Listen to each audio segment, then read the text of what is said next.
that time. The science team asked this crew to take centered images of the entire crater and their ray system in one frame.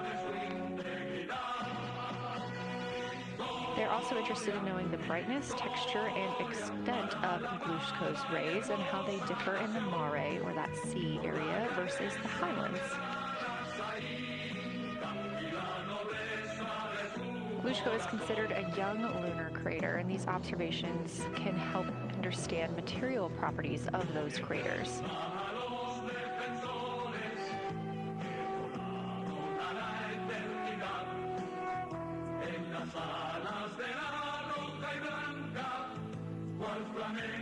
To filter in and out of the viewing room here at Artemis Mission Control at Johnson Space Center in Houston.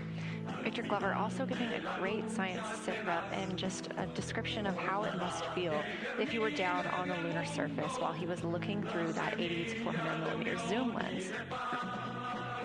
He also expressed how important it was to be able to talk through that real time with Christina Cook and stressed the importance of that on future missions, that it not only made their discussions better, but also more human. Glover and Cook are in the support roles right now, not taking photos or making annotations at the windows, but they are also encouraged to have their midday meal at this time. For lunch today, those two crew members have options of beef ravioli, salmon, butternut squash, sweet and savory kale, pickled beets, cherry blueberry cobbler, tuna noodle casserole, tomatoes and artichokes, broccoli, and chocolate peanut butter lard.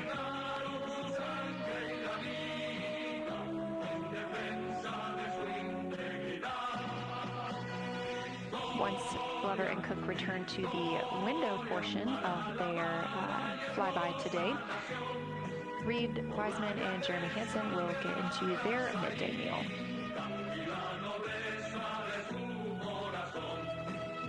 Again, this is the third of 5 scheduled blocks for our lunar viewing today, and if you were watching at the start of the broadcast, you could definitely tell the difference in the distance from the moon. We are now 5,518 miles away from the lunar surface, and again, expecting the crew to get about 4,066 miles away.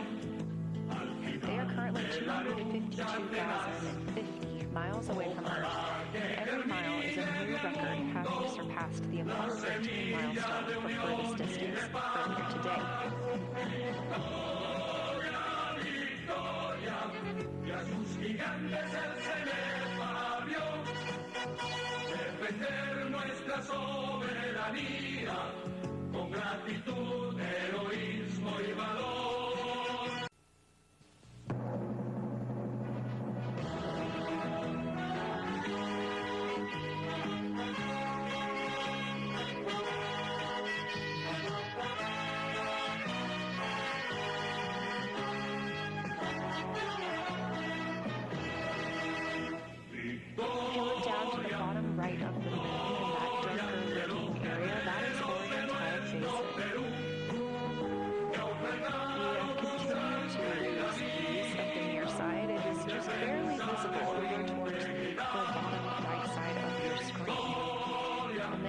Hear later about that terminator, that's the line between light and darkness while on the moon. It is really exposing some of those craters at this time.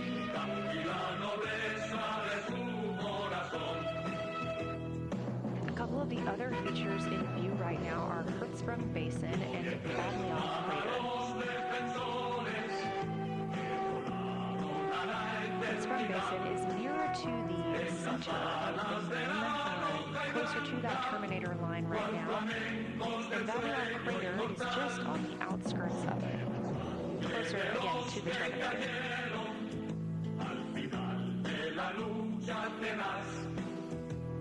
Towards the bottom of the moon and to the left of the terminator line, or currently shadowed in darkness, is Apollo Basin.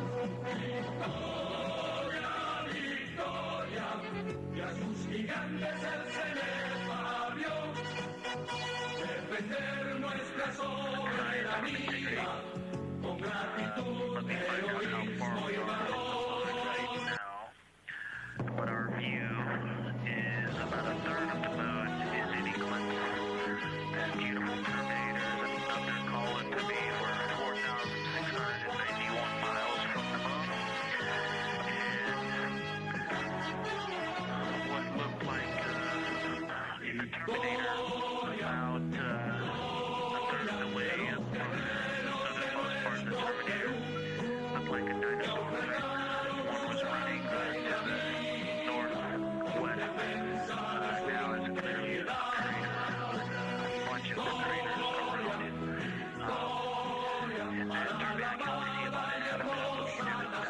window right now because we have the C9 in window 1.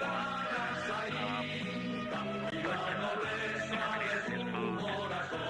I guess I've been using Babylon the whole time, so it's gone 2 more Babylon trainers to the west.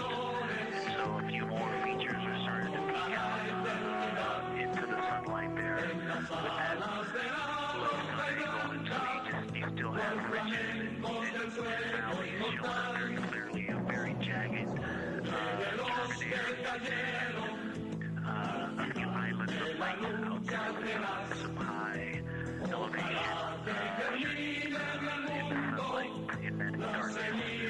And on the eastern side of the moon,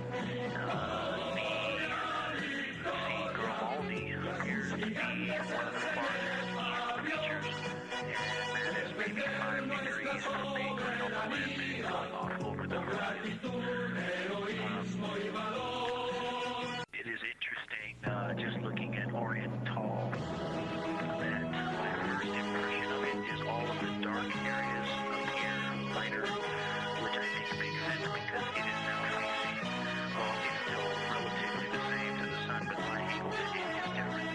So I'm looking at it from a little more, even further up to the side as we pass it. But all the darker features appear to be just a little bit lighter from this vantage point. The darker ring structure in the outer and inner ring and the interior, as well as the inner ring portion, everything seems to be just a smidge lighter at this point. Thanks for that description, Mike. Any additional words you can provide on Oriental would be wonderful, as that is such a high priority target for us. And while I have you, as we get closer to target 15, which is the Terminator target, if you can find Zeeman crater again that you were looking at earlier, everything to your left of Zeeman would be getting into the South Point area to help you orient yourself.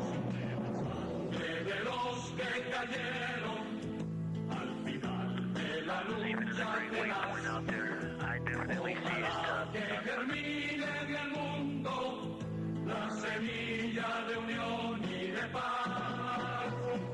Yeah, Zeeman is very easy to find, and that is awesome. Thank you for pointing that out. Feel free to do that as often as you think of things. Looking back at Oriental, okay, another thing, after looking through the zoom camera, man, you guys are smart. You probably did this on purpose, but after looking with my plain eyes and then going to the 400 millimeter zoom, now looking at it, I see the cliff face, and if we are standing in the center, that inner and outer ring has definitely some real terrain to them. And now I can see that as terrain now that I look at even with my naked eye. I can tell that there's a lot of elevation and the cliff face on that eastern edge where all the darker deposits are. And it's just the scale now. Looking at it from far away before, it seems like with color paint on it, but now I look at it, I can definitely see that there is, different dimensional characteristics of the darker some other material, but there's also some shadowing going on because of the cliff face that is part of that exterior wall. Great description, Victor. Thanks, and really interesting to hear now the distinction between shadow and color. Before I'll let you go back to other observations, you mentioned that Reed saw a browner hue to the annular ring and the rest of Oriental. Are you seeing that from your vantage point?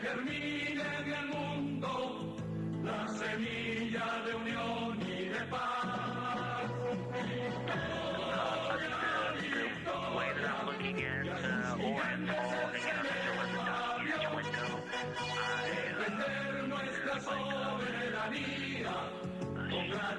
Thermal couple right here, the window, and it is the orange Kapton tape color, and so it is, unfortunately, it's like trying to look at stars, next to a metropolis. I think it's drowning out any color that I can pick up from the moon. I am not able to see that color, but I have not looked at it through one of the forward statements from one of the windows 1 through 4. I think when I get away from this Yukon texture, then I will be able to see the variation that Reed's talking about. That is great feedback. Operationally, thanks, Victor. I'll leave you to it.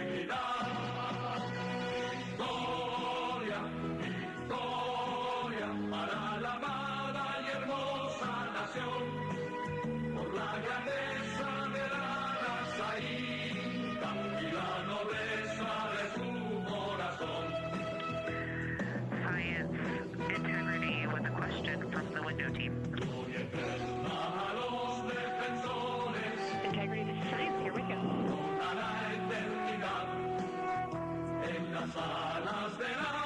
Yes, they have a question to help inform the theory that they're tossing back and forth. What is older, the Mare seas of the near side or Oriental?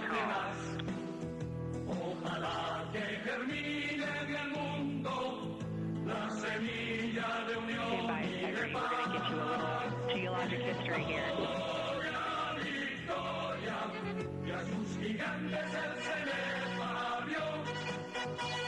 Defender nuestra soberanía con gratitud, heroísmo y valor.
Alas de la roja y blanca, cual flamencos del sueño inmortal, de los que cayeron. Integrity Science is back with you for some weird volcanism when you're ready. Ojalá que germine en el mundo la semilla de unión y de paz. You're making our day down here getting to talk about lunar volcanoes. Oriental, as far as Mare go, is younger than almost all of the Mare on the near side. The exception are features like Aristarchus, which really pop out to you guys and really pop out to us here on Earth. That is younger, but other than that, Oriental is pretty young as far as Mare goes.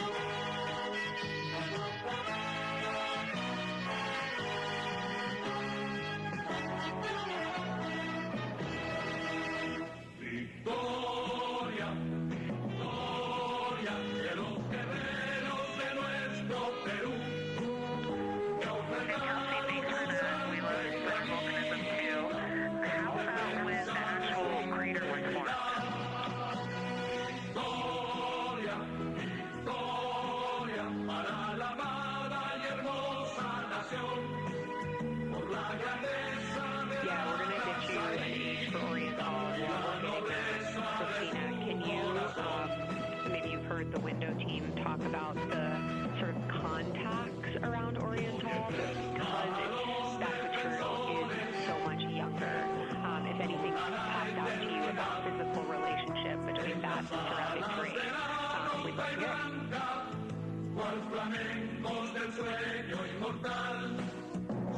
Yeah, definitely. They were discussing a contact relationship that could explain some of the color that they're seeing in certain areas. And so it's really about the agenda of the creation of the basin and understanding the disposition of its agenda and Mare on the near side or other features. So thank you. We'll take the insight when you have it. Defender nuestra soberanía.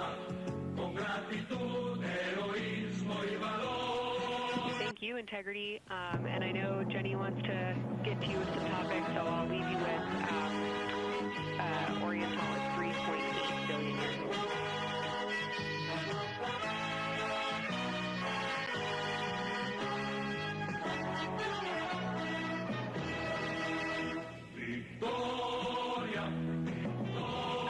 Copy that. So, on the older side, the actual basin is very old. Correct, as is the case with a lot of Mare. Typically the big basin formed, and then the volcanic eruption was able to punch through the crust where it was weakened by that basin formation. Perfect. Tracking, thank you.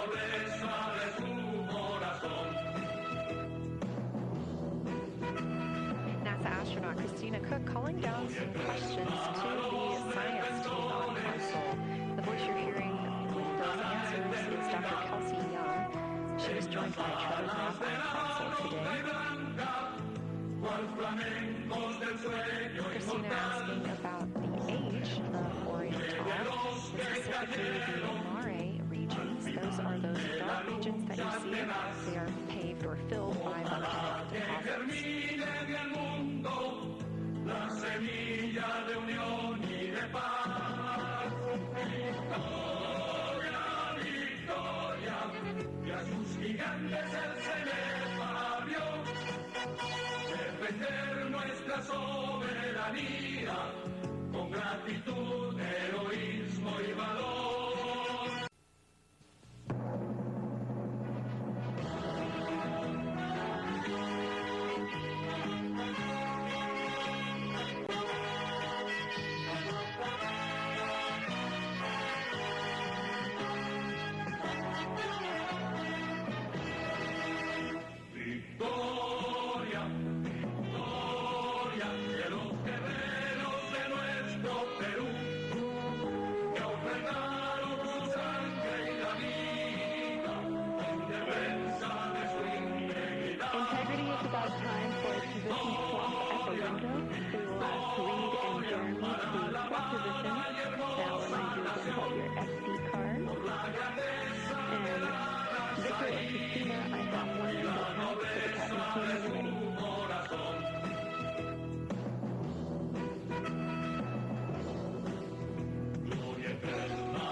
Condensation hose, and you install it on a friction fit on the cabin air outlet port. That's right by one of your diffusers.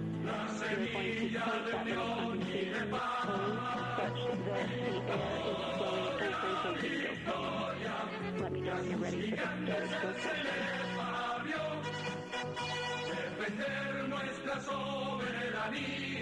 Ready. Con gratitud, heroísmo y valor.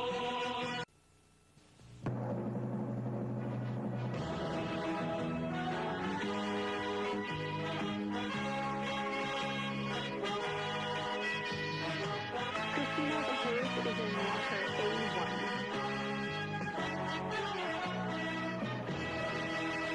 Crew has gotten to go to reinstall that window shroud. They were using 2 blocks of the earth shine. This view coming from inside the Orion spacecraft as the crew members are swapping windows, specifically Reed Wiseman and Jeremy Hansen. They've been our crew members at the windows, taking photos, making annotations, and making recordings that'll be downlinked later to the science team for review. The science team will have a conference tomorrow morning with the crew to get any fresh perspectives or things that they learned during the flyby.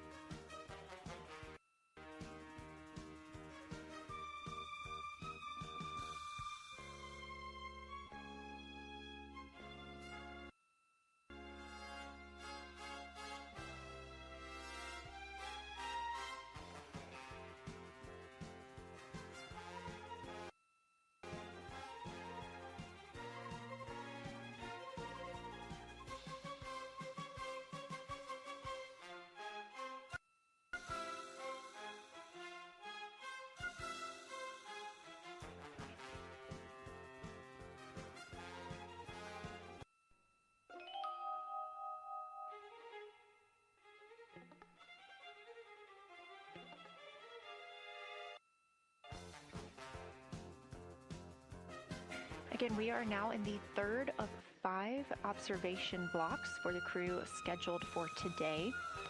During this flyby, Orion is passing around between 4,000 and 6,000 miles from the moon and providing the crew with a full view of the lunar surface.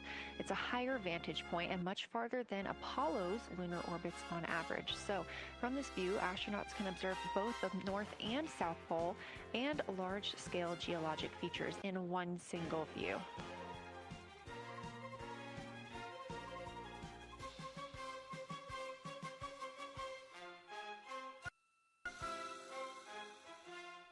We are now just under an hour until Orion passes behind the moon, and we lose communication with the crew. They will be out of reach with any of our deep space network antennas. That loss of signal will last about 40 minutes, and we expect to regain communications with them once they fly behind the other side of the moon. While they are behind the moon, they will also reach their max Earth altitude as well as their closest approach to the lunar surface.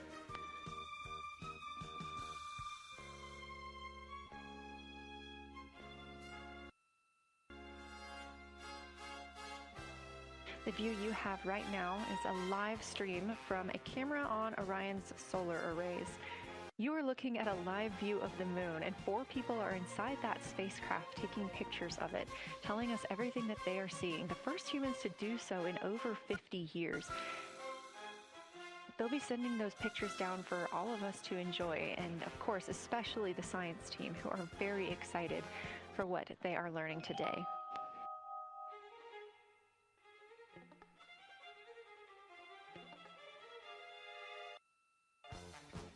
It appears the Artemis II spacecraft, Orion, is now under 5,000 miles away from the moon. Again, we expect their closest distance to the moon be about 4,066 miles.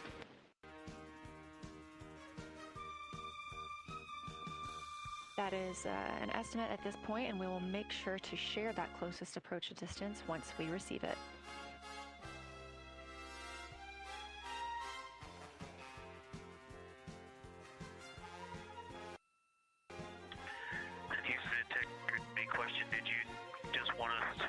Cool the window with the condensation hose, or did you want us to put the shroud back on and cool the window at the same time?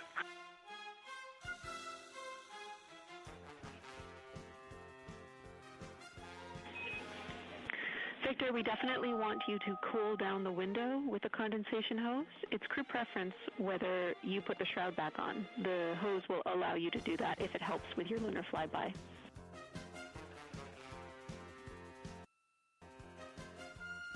Okay, copy. We're going to do both at the same time. Thank you. Houston copies.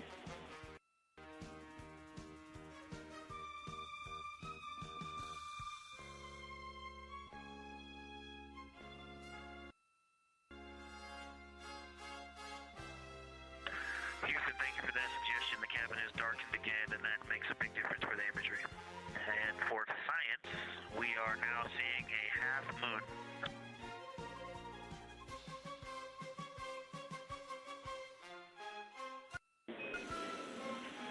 Thank you, Victor. We're happy to hear it, and we see half moon, full moon joy still.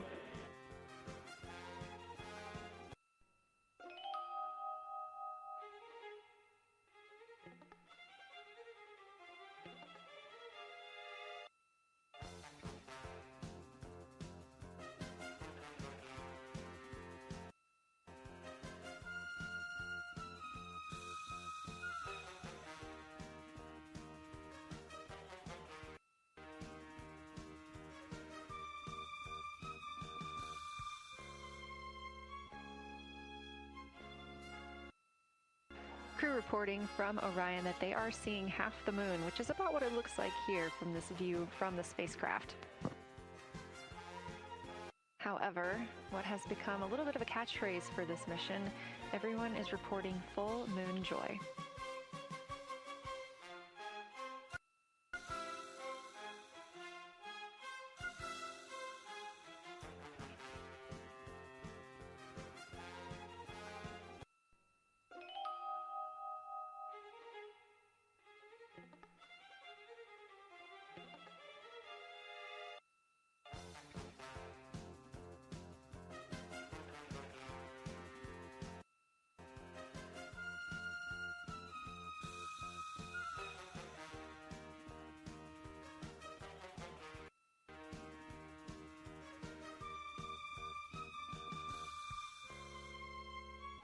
We are keeping up with which targets the crew is tracking through their lunar targeting package. They are just wrapping up their second. Science integrity, another observation the window team commented on and Christine and I discussed a bit is in Hertzsprung.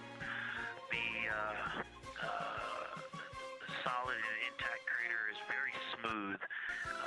If it were a dirt road, it's very hard packed, and then you go outside of it, and that outer crater, that's the one that is older.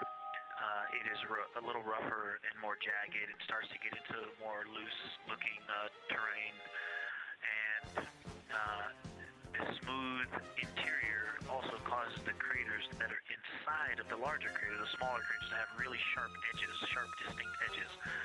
And just a general comment on that area, Hertzsprung, that whole area, the average albedo there is darker. That is, I would say, 3.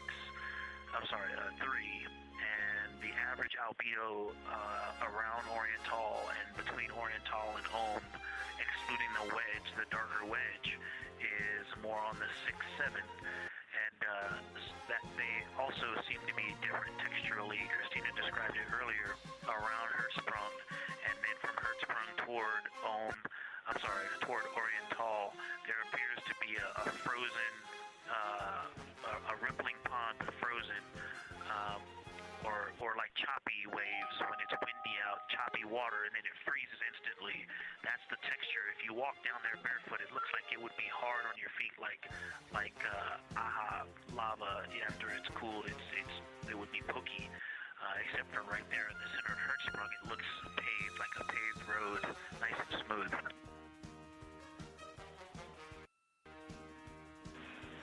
Victor, that's a wonderful description. Going from a paved road to lava reminds us of the Icelandic highlands. Thanks for that.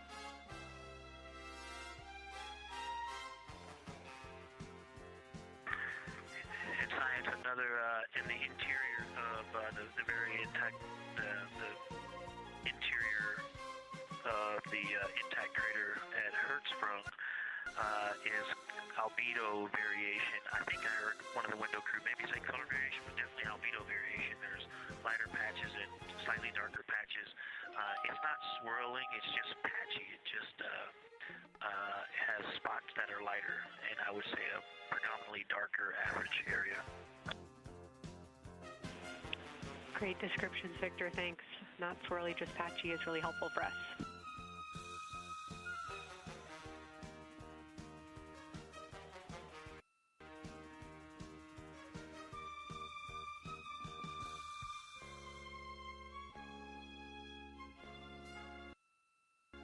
Really great descriptions coming from Science, the window team is hitting all the targets. They are on the plan and starting the discussion of the Terminator.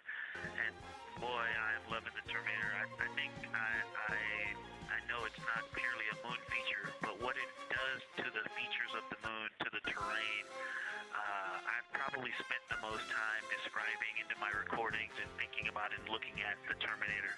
There's just so much magic in the Terminator.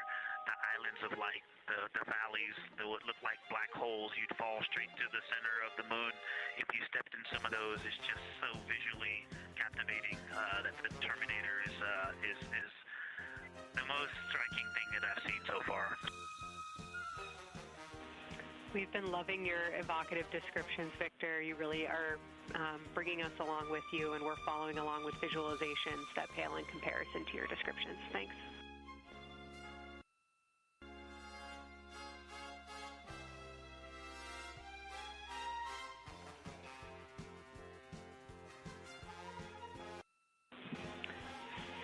Integrity Science, one more question on a status of what the window team chose to observe for crew choice.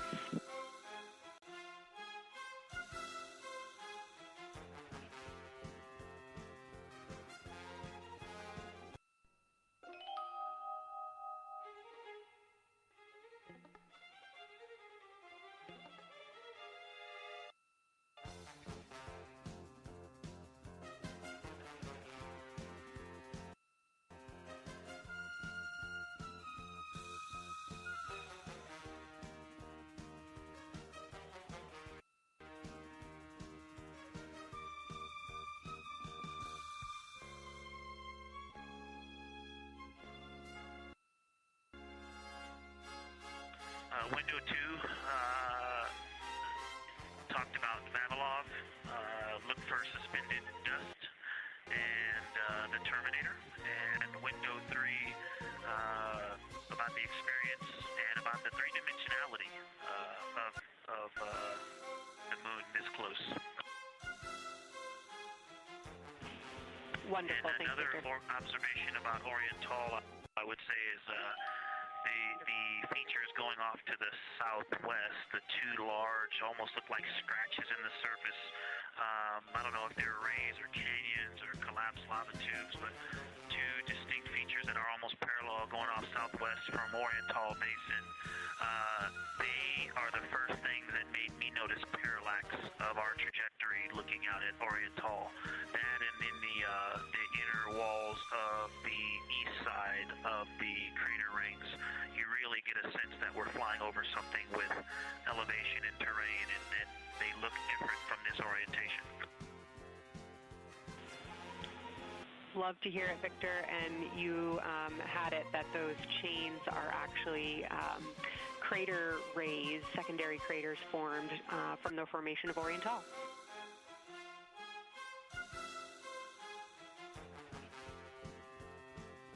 Yeah, speaking of crater rays, the crater rays that are going off to the northwest,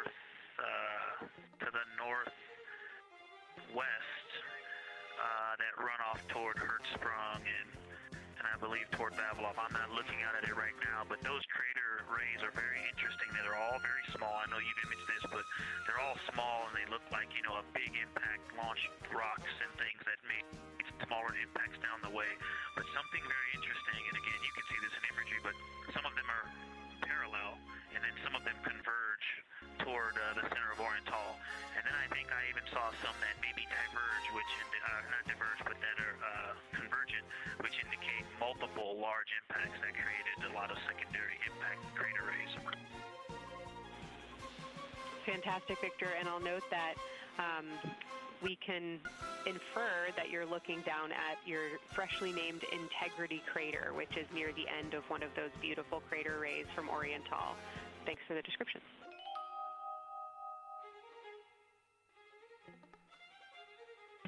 Yeah, you're welcome. And Integrity is easily identifiable with the naked eye from this point.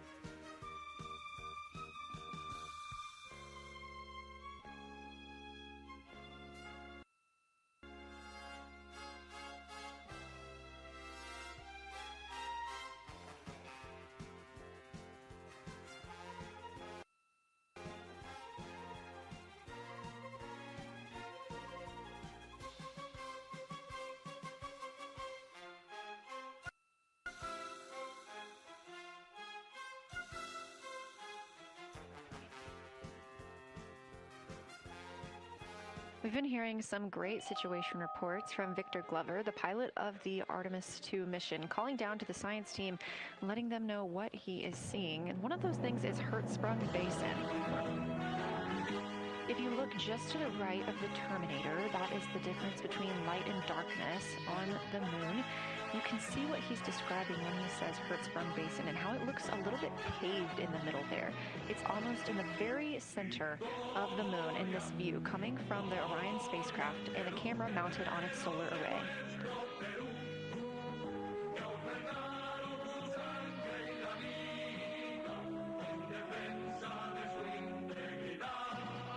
We are now 4 days, 23 hours, and 23 minutes into the flight of Artemis II, and we are standing by for their lunar loss of signal in about 43 minutes. Again, the spacecraft will fly behind the moon, and during that time, we won't have communication with them. They will be out of reach of our deep space network. However, we will regain communication with them approximately 40 minutes later when they come around the other side of the moon.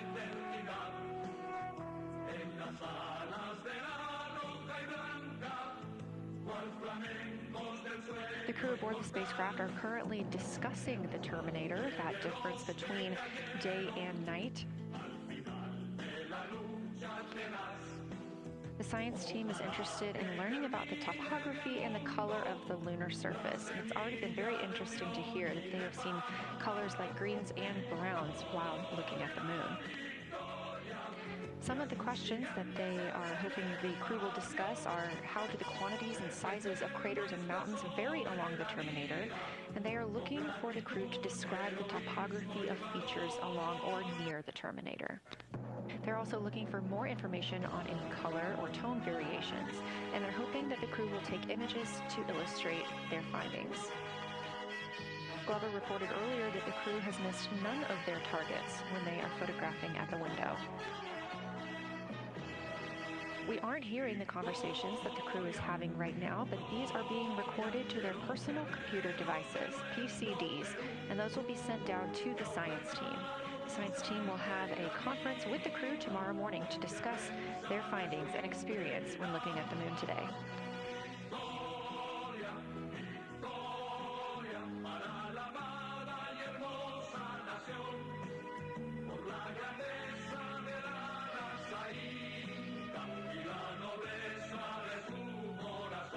We have a few minutes left while the crew is discussing the Terminator, and if you're just joining us, you're looking at a live view of the moon, our moon, from the Orion spacecraft and a camera on its solar array.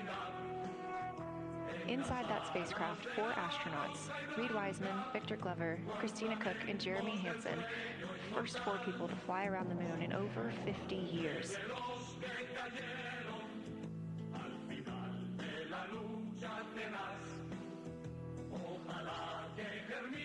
This is our lunar flyby day, and the crew has already surpassed one record today.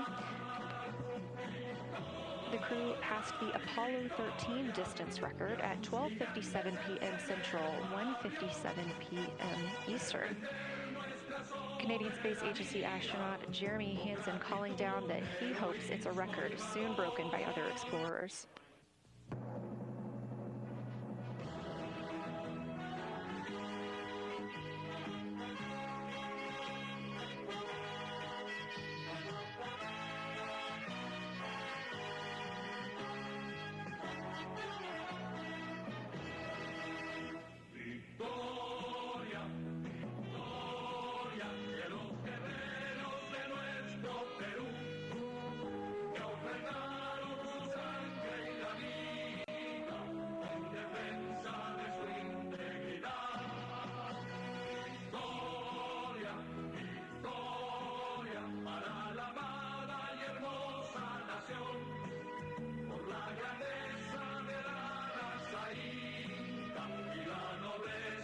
We are live in Artemis Mission Control in Houston, Texas, monitoring the flight of Artemis II.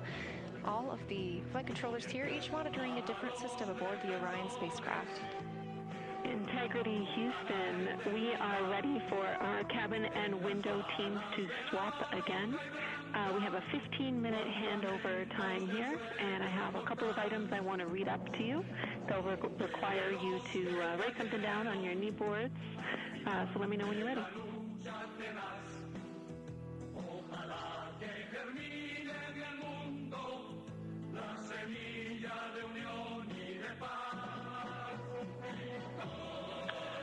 Okay, Houston, we are ready.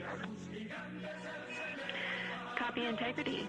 First of all, once you start this next shift here, during this lunar observation shift, we will begin our lunar LOS, so you can expect a call from me a few minutes prior reminding you.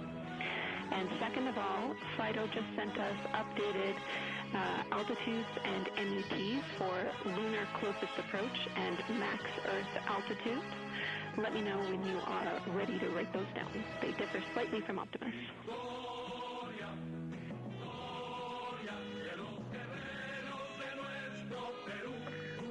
Station, we are ready to copy. Lunar closest approach will be at MET 5 days, 0 hours, 25 minutes, 34 seconds, and the altitude will be 4,067 statute miles. Maximum Earth altitude will be at MET 5 days, 0 hours, 27 minutes, 39 seconds, with an altitude of 252,756 statute miles.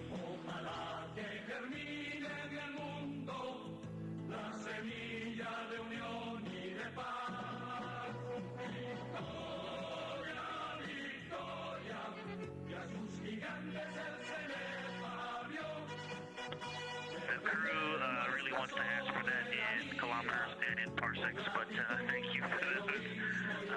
That is great. Thanks for that update.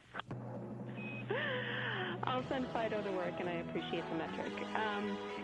Other than that, I have no new vehicle statuses to pass to you. Enjoy your handover time, and we're looking forward to picking back up with you shortly.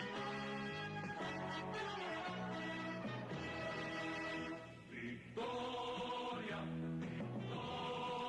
right, we'll talk to you shortly.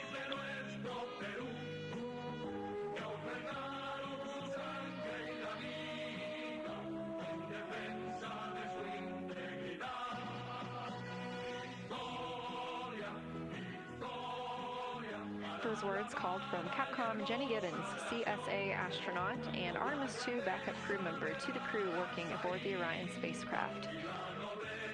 Had a little bit of a view inside the cabin. As you can see, it is very dark. The crew has turned off the lights, and the light that you were able to see is coming through the window, a reflection of Earthshine and from the moon.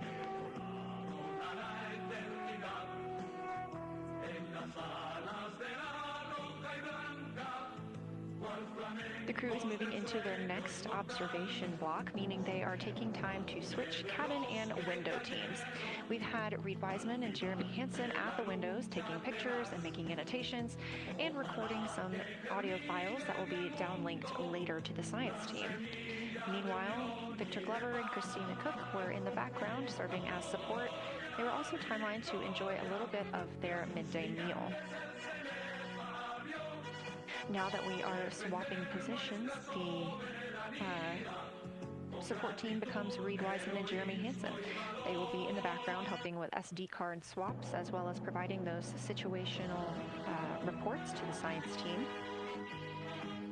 Victor Glover and Christina Cook will be the astronauts at the window, photographing and speaking into those PCDs, portable computing devices, about what they're seeing on the moon. As you heard Capcom Jenny Gibbons call to the crew, this block is also when we will lose communications with the crew.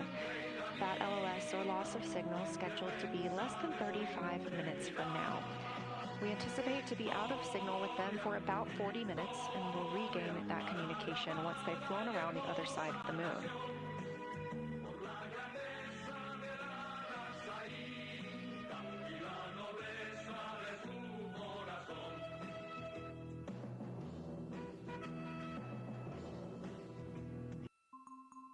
Se ha detectado un boliviano. Se ha detectado un boliviano. Now, even though the crew will be flying behind the moon, their observation period does not stop. They will still be taking pictures and making annotations of what they are seeing. They'll be looking for the limb of the moon, Earth set, and then Vavilov crater, which we have previously seen. They'll swap positions at the window before moving into a crew choice option. They will get to pick things that are interesting to them on the surface, take pictures, and explain why they find them that way. They'll also be looking for any impact flashes. These are short-lived flashes on the lunar surface caused by impact bombardment.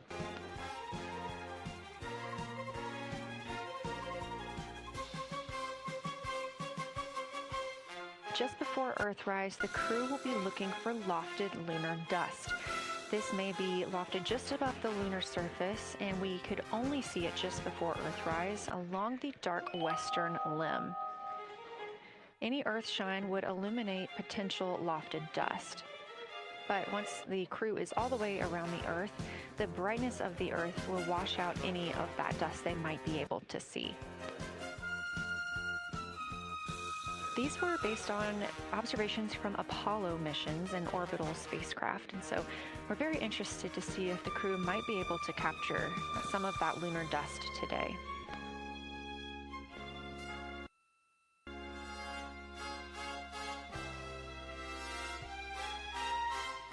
Following that lofted lunar dust target, the next will be Earthrise. We will regain communications with the crew shortly after Earthrise.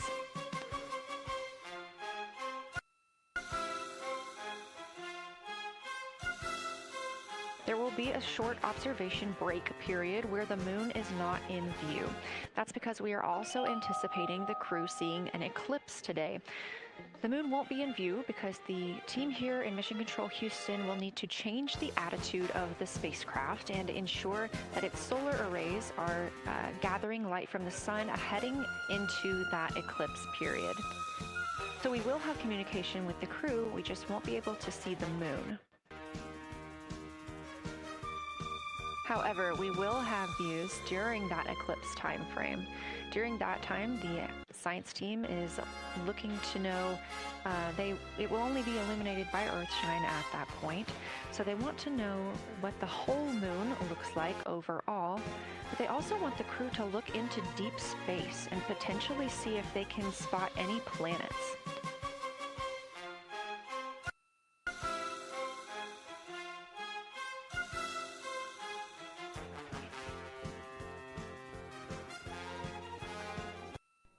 Once the eclipse is over, the lunar flyby period will have ended. We are live through the whole thing, and even once flyby is over today, we remain live 24/7 on NASA's YouTube.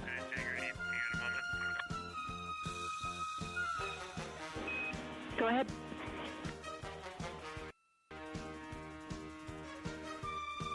I don't know if Catherine and Devin are still there, but if they are, just wanted to just let them know how much fun we're having out here. It's extraordinary to be on the far side of the moon right now, just hanging out there and looking back at the Earth. And Ashley and Caitlin, I know you're back in Canada, but if you happen to be watching too, just wanted to say hi to all you guys. Love you guys, and we'll be heading back your way shortly. Thanks, Jeremy. I hear they are watching and your family is still here. So thanks for passing that along.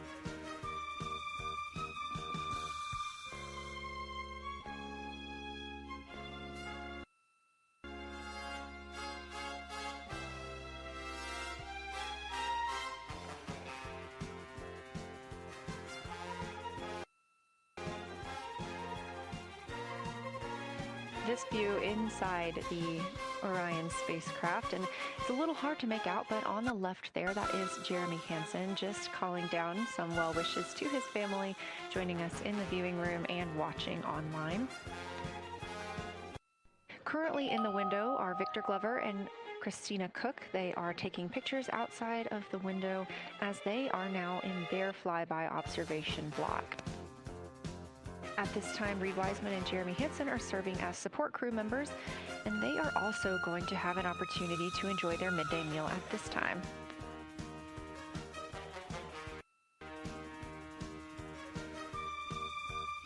On the lunch menu today for Reed Wiseman and Jeremy Hansen, we have vegetarian chili, salmon croquettes, chicken with peanut sauce, sweet and savory kale, pickled beets, chocolate pudding, barbecued beef brisket, spaghetti and meat sauce, Italian vegetables, butternut squash, candy-coated chocolates, and maybe even a little bit of coffee.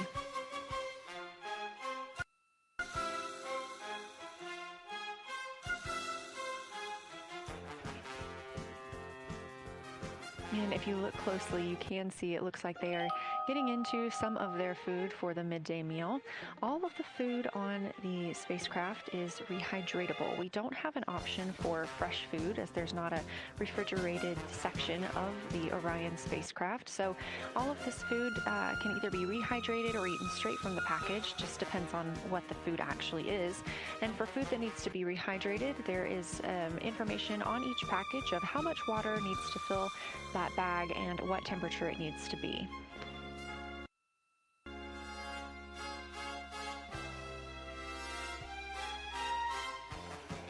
We are now 4 days, 23 hours, and 39 minutes, 40 minutes actually, into the flight of Artemis II, the spacecraft now under 4,500 miles from the moon.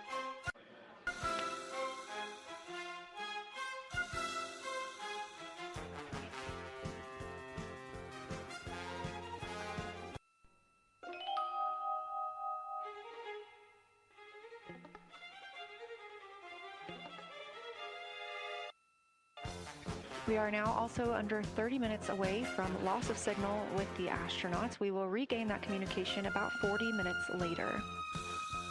They will still be photographing the moon and documenting what they're seeing while they're behind the moon. And we especially look forward to potential Earthset and Earthrise views.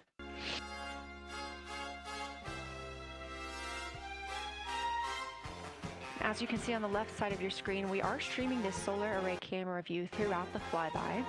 And the science team also plans to capture an occasional still photo with the solar array intermittently, perhaps one every 8 to 10 minutes. Still photos represent the highest resolution imagery from those GoPro cameras.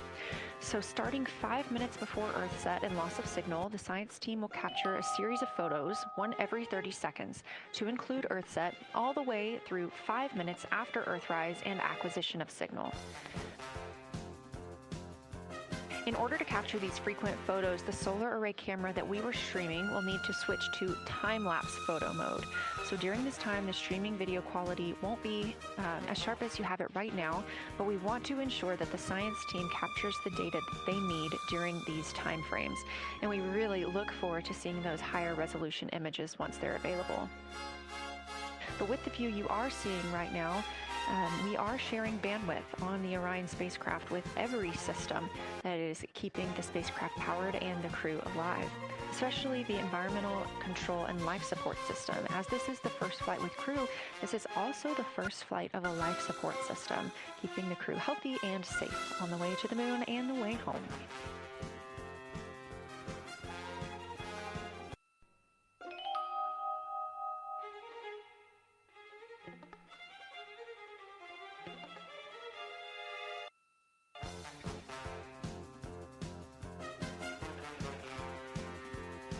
On the timeline, we're getting towards the end of the cabin and window team swap period, but it looks like our astronauts, Victor Glover and Christina Cook, are already photographing the moon outside of those windows.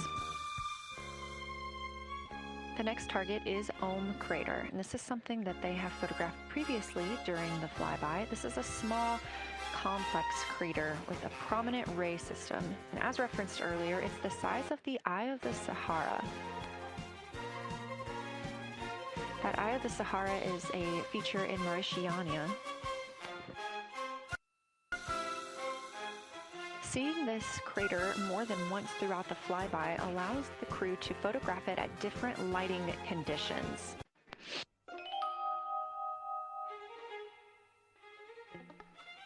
Those different lighting conditions help expose different portions of the target and can help the science team learn a little bit more about how it formed and what it is today.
Again, this view inside the spacecraft as the crew continues photographing the moon outside their windows.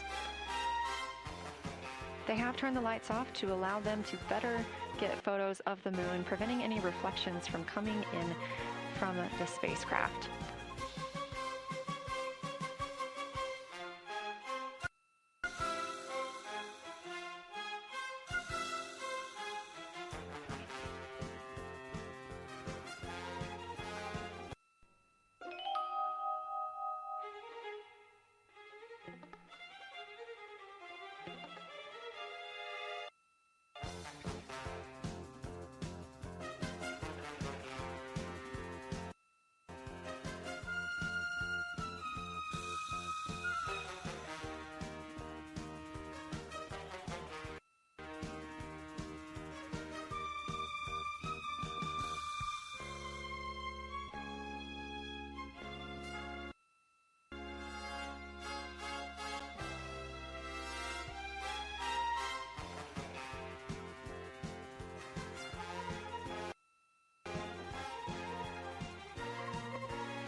We expect the crew to be targeting Ulm Crater for another 6 minutes or so before they move into a discussion of the limb. Now, the science team has asked for a science sit rep or situation report during that time, so we hope to hear calls from the crew on what they are observing.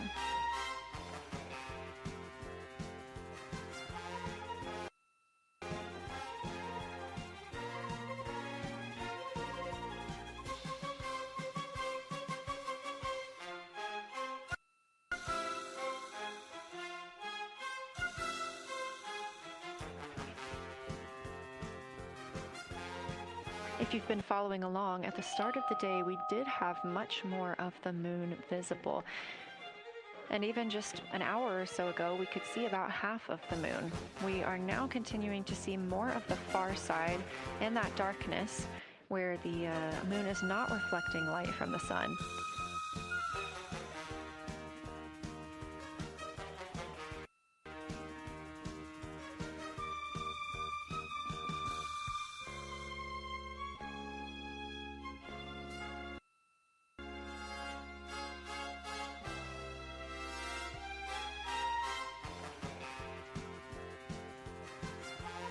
Earlier, we were also able to see some of those darker portions, that old lava flow that we often see on the near side of the moon and that we can all see from Earth. That has mostly gone away. We are now just seeing very little of Oriental. That's down to the bottom right of the moon. You can see just a small dark portion near the limb.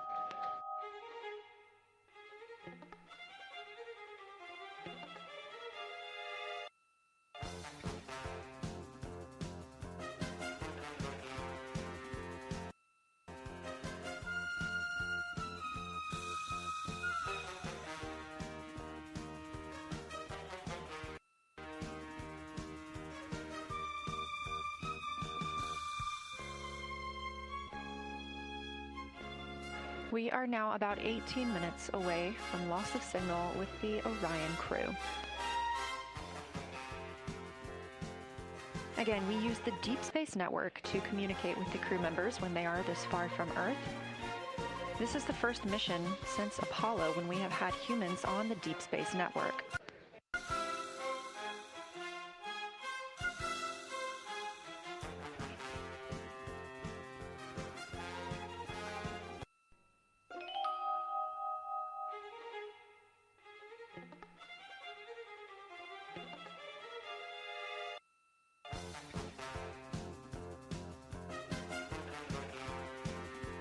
As you recently heard Capcom Jenny Gibbons call to the crew, we expect their closest approach to the moon to be at MET, or mission elapsed time, of 5 days, 25 minutes, and 34 seconds. At that time, their altitude would be 4,067 statute miles above the Earth's surface.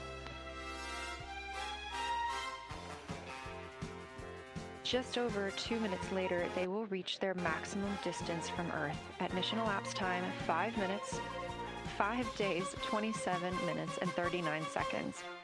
The altitude at that time would be 252,756 statute miles.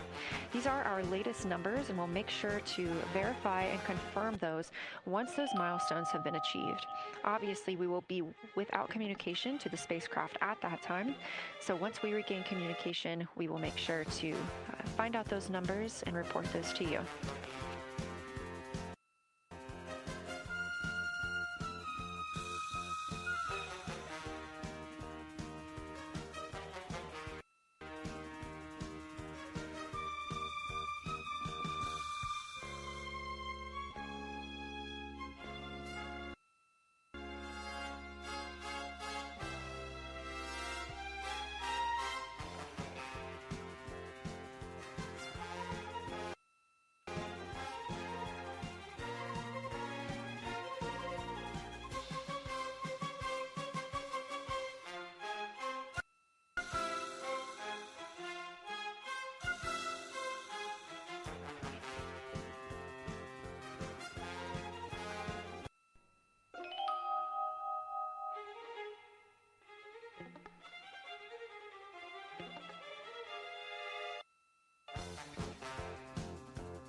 Checking in on the lunar targeting package, the crew is now in their discussion of the limb. See the limb of the moon, that illuminated part.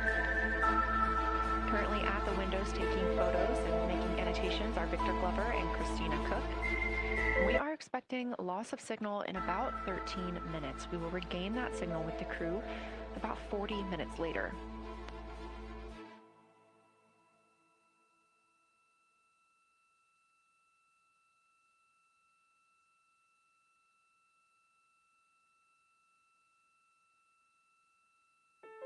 A milestone worth mentioning that this day marks the first time in more than 50 years that humans will observe the moon directly, a critical opportunity to practice how lunar science will be conducted during future Artemis missions.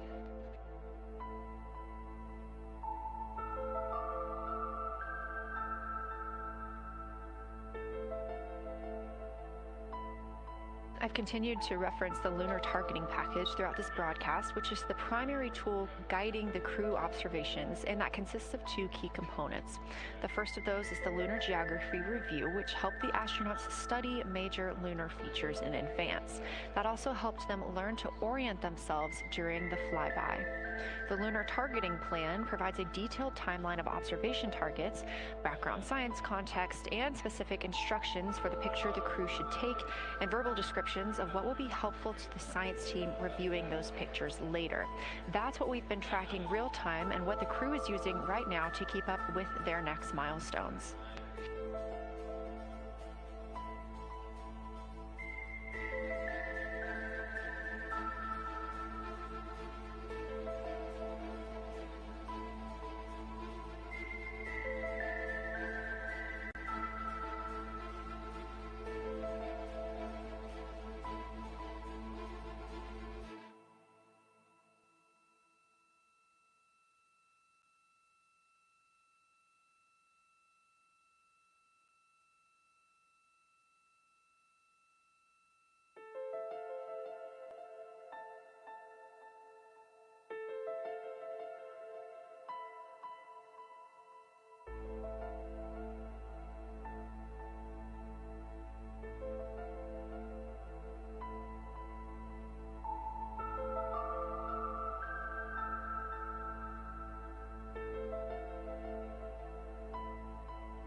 Integrity Houston, 10 minutes till the LOS. We'll take a snappy sit rep from the cabin if you have one.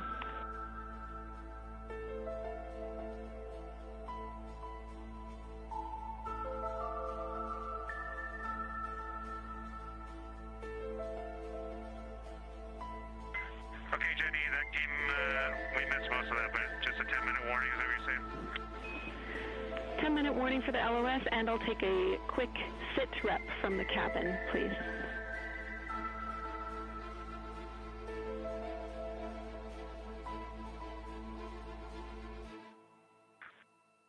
All right, cabin is still full of excitement. We've got Christina in window 2, Ike in Victor in window 3. Reed's actually been trying to get some images out of the docking tunnel. We can see the Earth and the Moon and part of the Moon out of the docking tunnel, which is pretty good. And I'm just grabbing some footage right now with our interior cameras.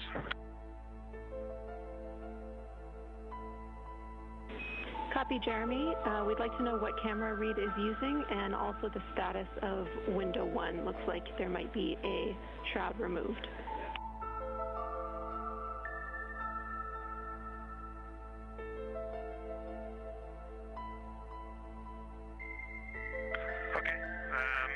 Using the Z9, and the t-shirt shroud is still in window 1, but we took the camera out of it, so maybe that's what you're noticing. But when I looked in there, I saw a lot of sunlight reflecting around. Copy, that makes a lot of sense to us, Jeremy. I want to remind you, coming up on this LOS, that we'll take sit reps in the blind, and as more and more of the moon is in darkness, we will take any report you have on impact flashes.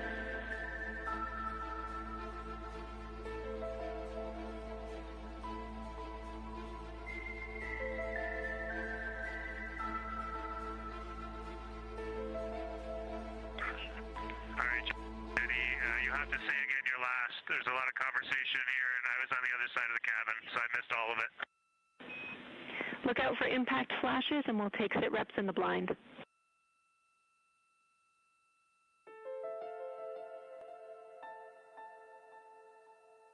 Okay, impact flashes, sit reps in the blind. We got it.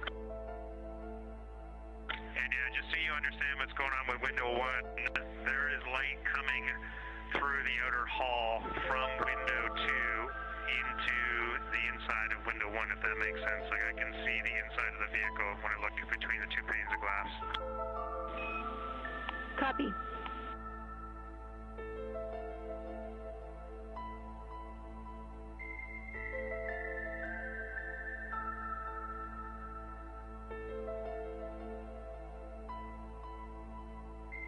You're getting your first live look at Orion, the Moon, and the Earth. Everyone in this picture.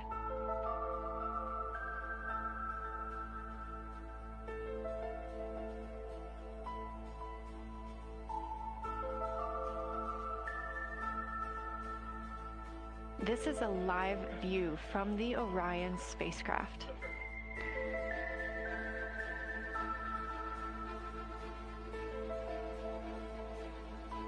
Currently aboard Orion, 4 crew members: Reed Wiseman, Victor Glover, Christina Cook, and Jeremy Hansen.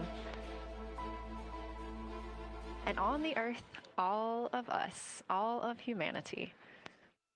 You can see the moon is starting to get a little bit dimmer as the astronauts are going to pass behind it. Now 6 minutes and 26 seconds away from that loss of signal. Again, we will be out of communication with them for about 40 minutes until they come around the other side of the moon and we can re-establish contact.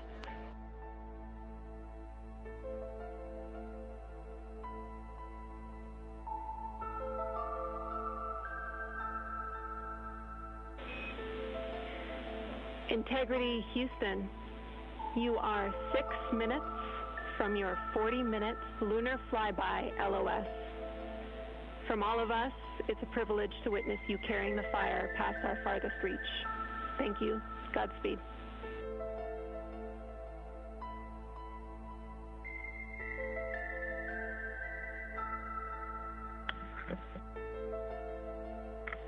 Thank you for that, Jenny. And thank you to all of you for allowing us the immense privilege to be on this journey together. It's quite amazing. And as we go on this journey, thinking about the NASA mission to explore the unknown in air and space, to innovate for the benefit of humanity, and to inspire the world through discovery. And as you've gone along on this journey with us, hopefully we're doing just those things. And as we get close to the nearest point to the moon and farthest point from Earth, as we continue to unlock the mysteries of the cosmos, I would like to remind you of one of the most important mysteries.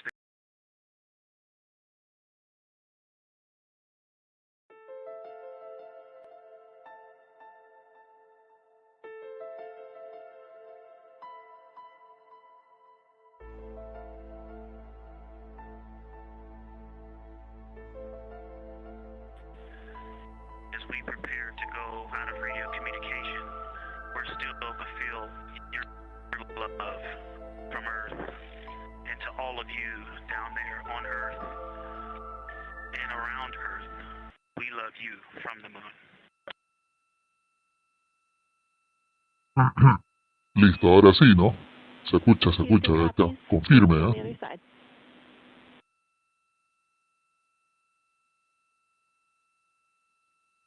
We will see you on the other side.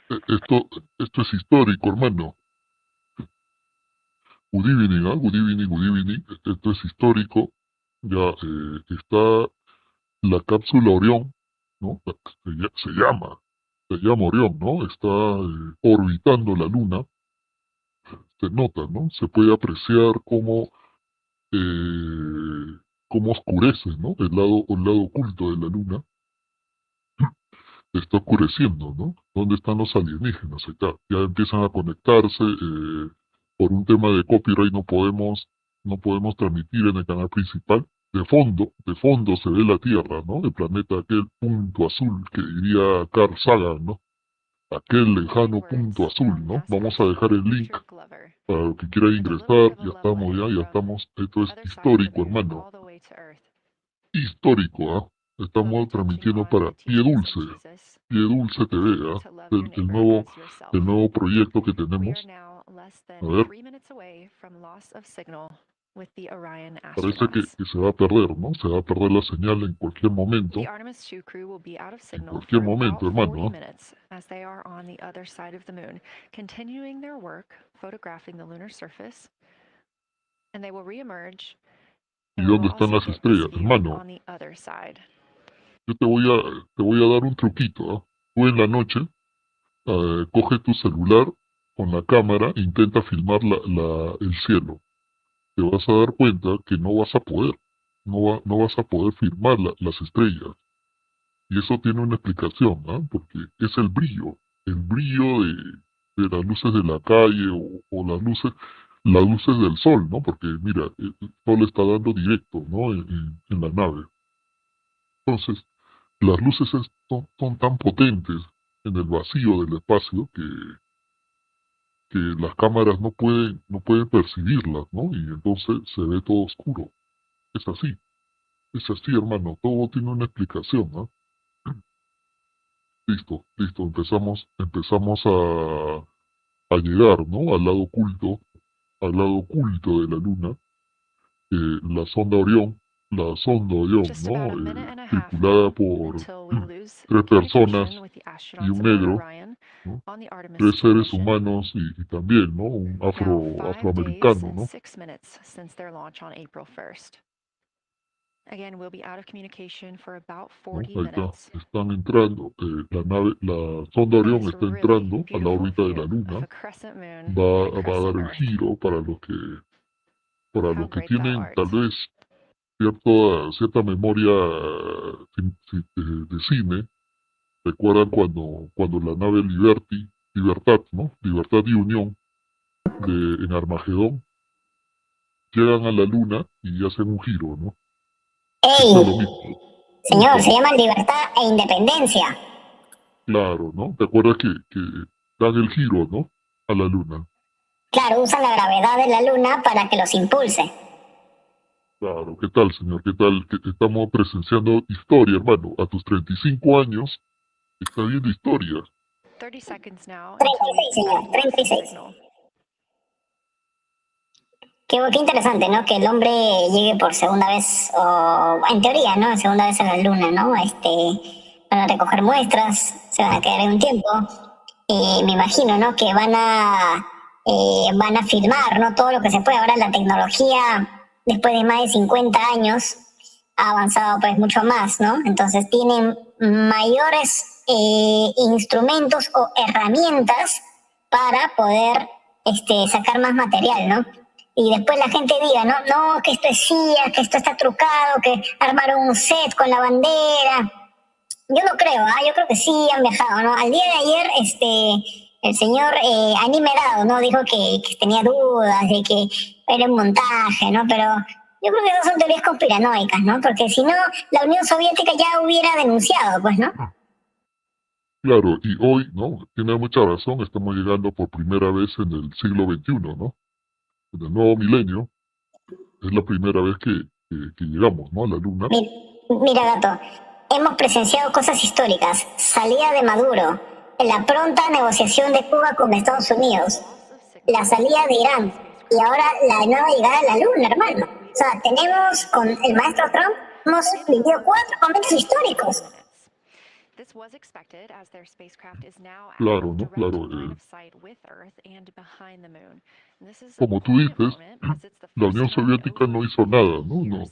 Pudiendo con la KGB, con todo el dinero, traerse abajo, ¿no? Si fuese fake, si fuese que el viaje hubiese sido falso, ¿no? En el Apolo.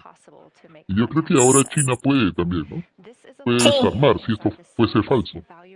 Sí, tiene la capacidad. Ahora, la Unión Soviética lo único que hizo fue botar al primer hombre al espacio, ¿no? Que fue Yuri Gagarin. Claro, ¿no? Yuri Gagarin, y hay que ser honestos, ¿no? Todos estos programas espaciales es gracias a los alemanes, ¿no? A los científicos alemanes. Claro, porque el señor llamado, ¿cómo se llamaba este huevón? Von Braun, Werner von Braun, que era pro nacional socialista, y después emigró a Estados Unidos. él fue el propulsor de los cohetes, ¿no? La persona que fue impulsora de cohetes. Entonces, gracias a su modelo fue que pudieron hacer los primeros modelos, ¿no? de despegue de cohetes, ¿no? Que era alemán. ¿Y por qué lo hicieron? Porque ellos, el proyecto original era hacer misiles intercontinentales en la Segunda Guerra Mundial. Entonces, estos misiles hicieron los cimientos para el lanzamiento de los cohetes, la propulsión a chorro. Claro, ¿no? Y también nunca se sabrán los apellidos de los científicos alemanes en la Unión Soviética, ¿no? Nunca sabremos, ¿no? Tal vez No, por ahí difícil. en algún libro, tal vez, ¿no? Pero Sí, pues. ellos tuvieron también a un genio, no me acuerdo el apellido, pero era un soviético, que él fue el padre de la nave Soyuz, ¿no? Cuando llegaron a la Luna, mandaron a Marte, ¿no? Claro. Él fue el padre. Él estaba planeando el viaje a la Luna, tripulado, ¿no? Pero lamentablemente falleció, ¿no? Korolev. Ahí está, puede ser, Korolev. Claro. Parece que te acompaño, pero voy a estar a la puerta rapeando porque estamos en pleno cierre, ¿eh? Upa, está bien, está bien. Bueno, igual ya terminó, ¿no? Ya terminó, ya. No sé cuánto tomará orbitar, ¿no? Dar la vuelta a la Luna, pero ya la NASA también ya le llegó al nepe, ¿no? Ahí está, ¿no? Mira, ahí está la sonda. Ahora vamos a tratar de ver. Claro, ¿no? Ese es el cohete SLS. Ahí está el Centro Espacial Kennedy. Ahí está el espacio profundo, ¿no? Ahí está la red, ¿no? La cadena del espacio profundo, ¿no? Ahí está el viaje que duró 10 días, la sonda, ¿no? Mira, ahí está todo el avance. Ahí se ve, ¿no? Vamos a darle una pausita acá. A ver, un momento.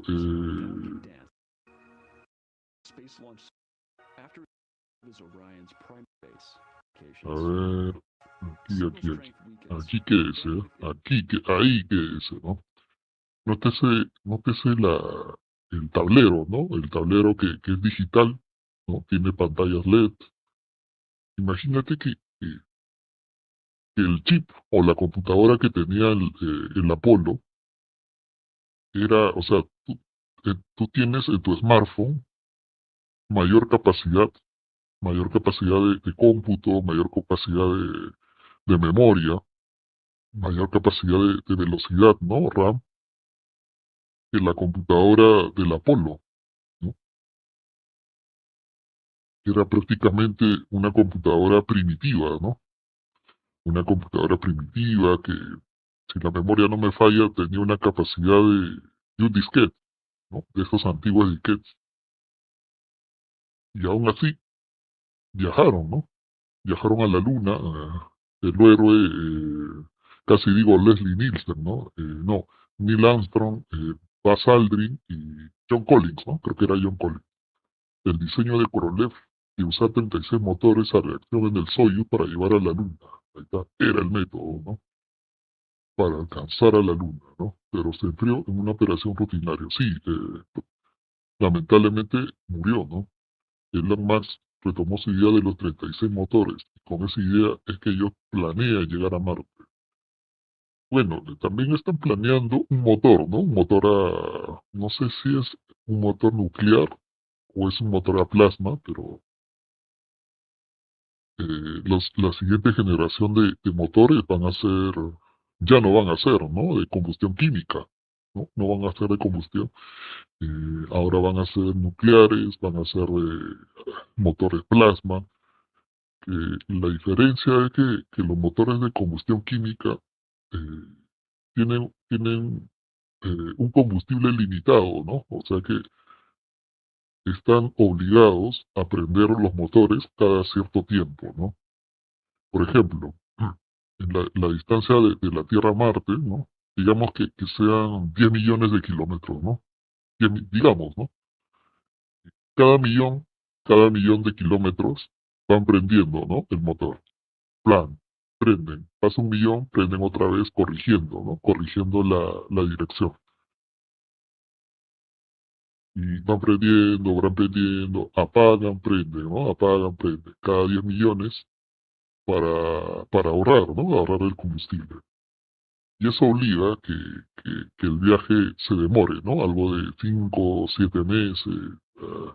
Algunos dicen que cuando Marte está más lejos podría tomar un año llegar a Marte.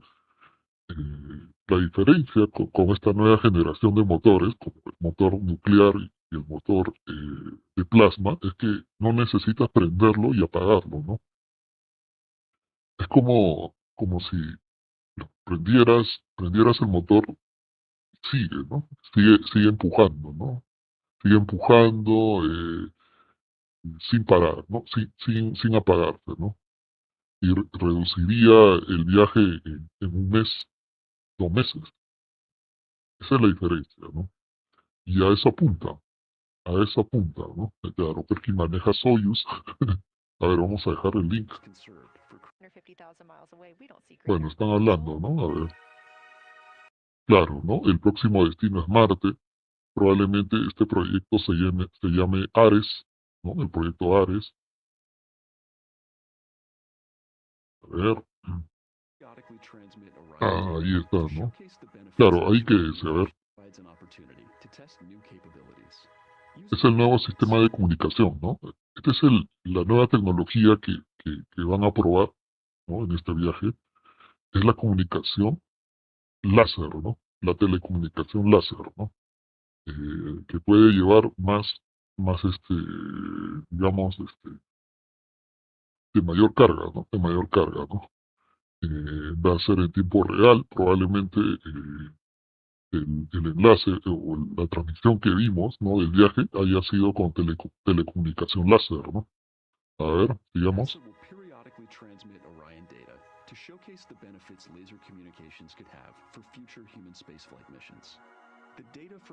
Ahí está, ¿no? Mira, ¿no? Ahí está. La forma de la onda, ¿no? Dice la óptica. Ahí está, ¿no? Bueno, estos son términos físicos que yo no entiendo, ¿no? Imágenes, mira, todo lo que puede enviar en el láser, ¿no? Imágenes, datos, videos,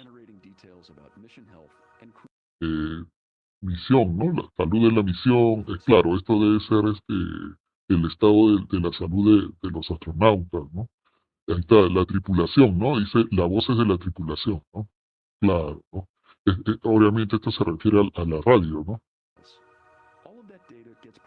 Y llega al centro de datos de la NASA, ¿no? En Houston. Ahí está, ¿no? Llegan, lo analizan. Esta es la Luna. No, no. No, no es la Luna. Ay, Julita. Ahí está, ¿no? Así recibirían toda la información, ¿no?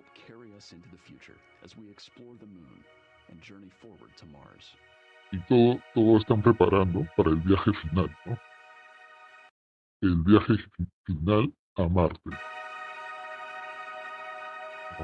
Imagínate, hermano. ¿Cuánto me gustaría llegar a ver, ¿no? ¿Cómo se diría? En la Luna es alunizaje, ¿no? Cuando aterrizan en el mar es el amerizaje, ¿no? Eh, en la Luna, alunizaje, ¿cómo se llamaría en Marte? Amartizaje. Amartizaje sería, ¿no? ¿Qué dice? ¿Y si vuelven con algún virus? No, no, eso es imposible, ¿no? Porque en el espacio es un espacio que no tiene vida, no tiene atmósfera y prácticamente la superficie está desolada, ¿no? Es una superficie sin vida. Podría ser, ¿no? Podría ser que algún virus se active, ¿no? Pero sería muy difícil. Un xenomorfo que podría ser, ¿no? pero ya hubiese pasado, ¿no? Cuando llegaron el Apolo, ¿no? Pero bueno, ¿no? Este Marte es el próximo, que ya hemos descubierto todo, ¿no? El humano ha descubierto los continentes, ha descubierto inventos, ha descubierto muchas cosas, ¿no? La biología, la filosofía, la ciencia, la literatura, la música, ha descubierto aves, insectos, ¿no? Animales, y yo creo que la próxima frontera es el espacio, ¿no? La próxima frontera es Marte, es colonizar el sistema solar, ¿no? Hacerlo nuestro, tener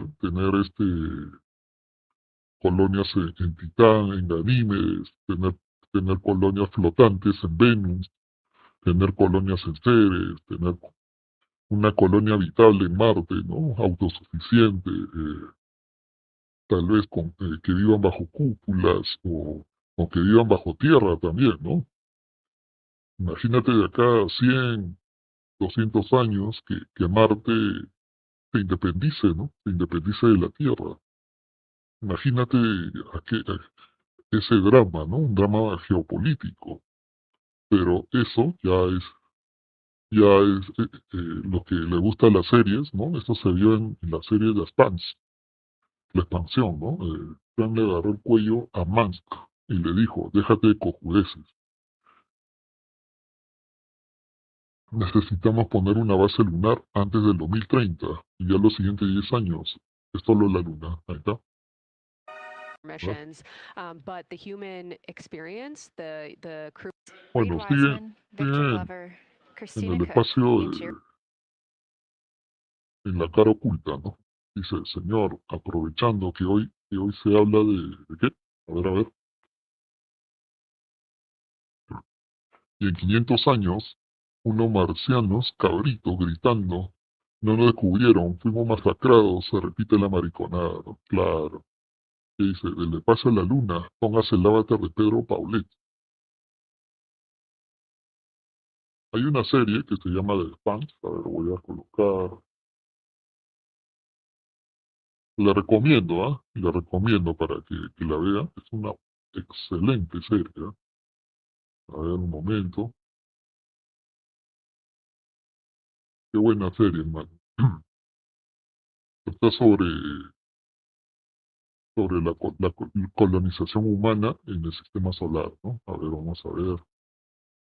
Este canal sí, no tengo miedo al copyright, ¿no? Acá sí le damos con todo, ¿ah? A ver. Esta es la intro, ¿no? A ver, adelante. Adelante, señor productor.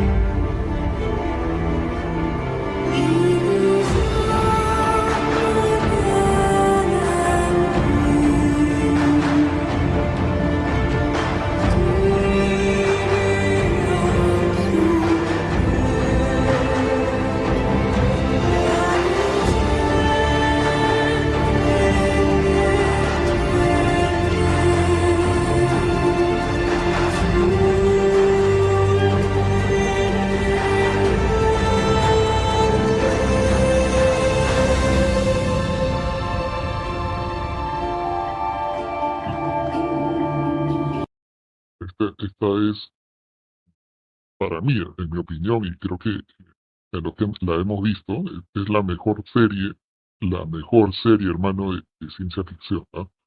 Esta le da mil vueltas a Star Trek, le da mil vueltas a todas las mierdas de fantasía que tiene Star Wars, ¿no?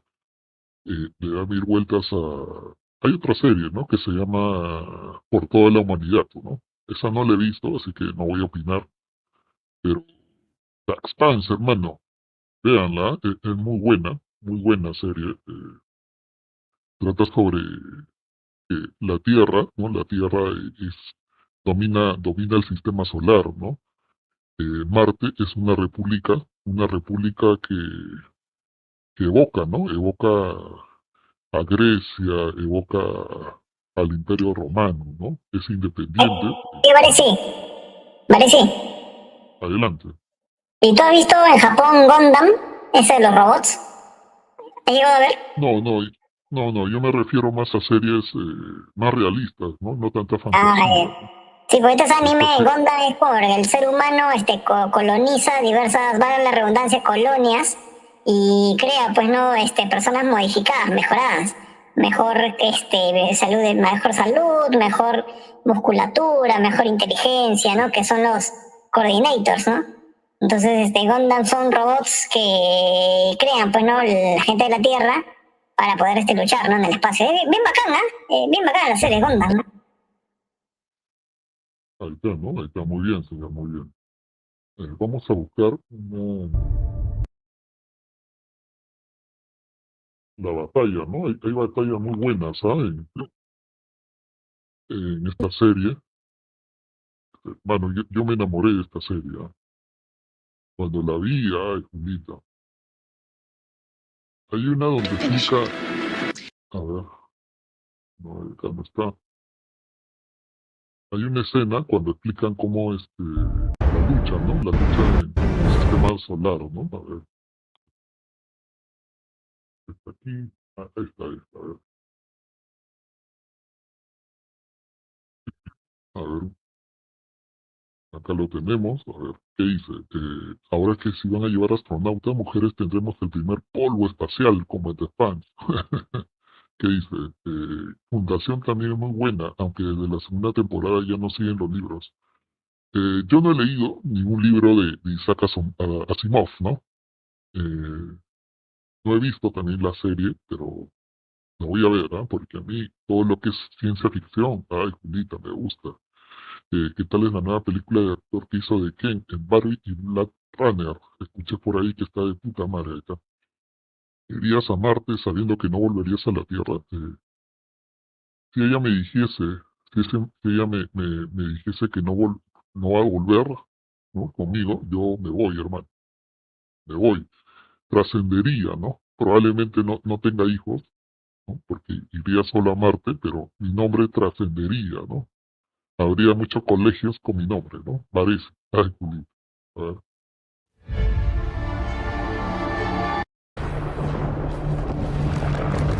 The Arbogast was above the Eros impact crater when the astonishing event occurred. Experts throughout the system are now training their instruments on Venus to observe the activity of what multiple sources are calling the proto-molecule. Bueno, acá están hablando de que Venus, ¿no? Hay una base en Venus que ha sido destruida. Este es Venus, ¿no? Este es Venus, ¿no?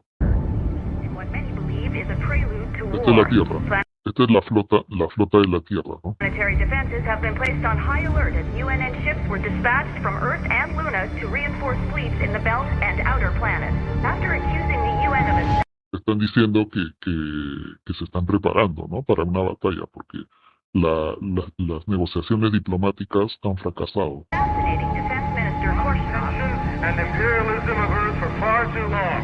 And now their actions have brought us to the brink. If they wish to test us in battle, we are ready. We will not back down. Our people are united in purpose. Ours shall prevail. Battle. Claro, ¿no? Acá dice la República Marciana va a prevalecer, ¿no? Van a prevalecer porque no van a aceptar el dominio de la Tierra, ¿no? Sobre Marte, porque Marte en la serie es independiente, ¿no? Y en la serie Marte tiene la tecnología marciana es superior a la terrícola, pero son pocos, ¿no? No tienen pocos soldados. A ver. We are ready. We will not back down. Our people are united in purpose. Ours shall prevail.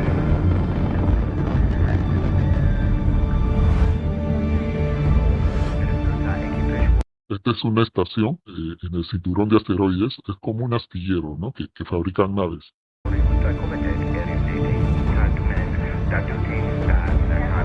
Y esto es Júpiter. En Júpiter existen colonias, tanto de Marte como de la Tierra. Hay dos facciones, ¿no? La facción de la Tierra con la facción marciana. Y hay una tercera facción, que son los mineros, ¿no? Del cinturón de asteroides, que son también independientes y que quieren ser otra potencia, ¿no? sense of despair is prevalent. Most Beltas believe that this time, war is inevitable. La guerra, bueno, en un acento británico, ¿no? War, dice, la guerra es inevitable, ¿no? Y aquí están peleando naves marcianas con naves de la Tierra.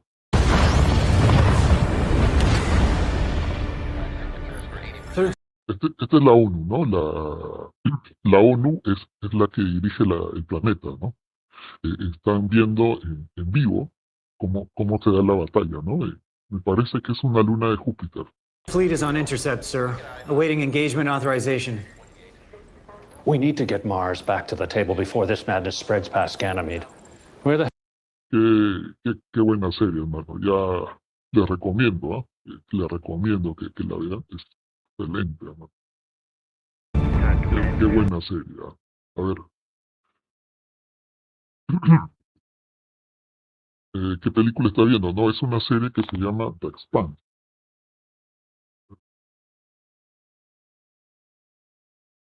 Qué buena serie, hermano. Ahí la recomiendo. Dice, ya hermanito, listo, vamos a compartir, a ver, supongo que ya llegaron, ¿no? Visualization lead Ernie Wright has simulated views of the flyby using detail on the moon.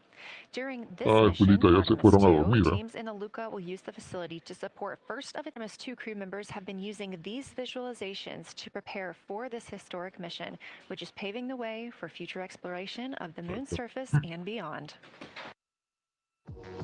So the most exciting thing to me about Artemis II is just the return to the moon. We haven't been there in 50 years. Human eyes are going to see parts of the moon that haven't been seen by anyone before. It also recommits us to exploring the solar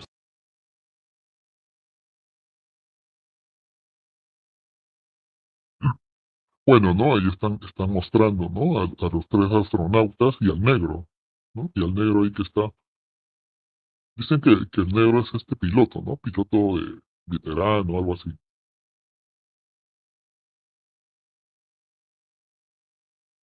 No contentos con llevar a un grone, también llevan a una mujer, ¿no? Ay, Julita.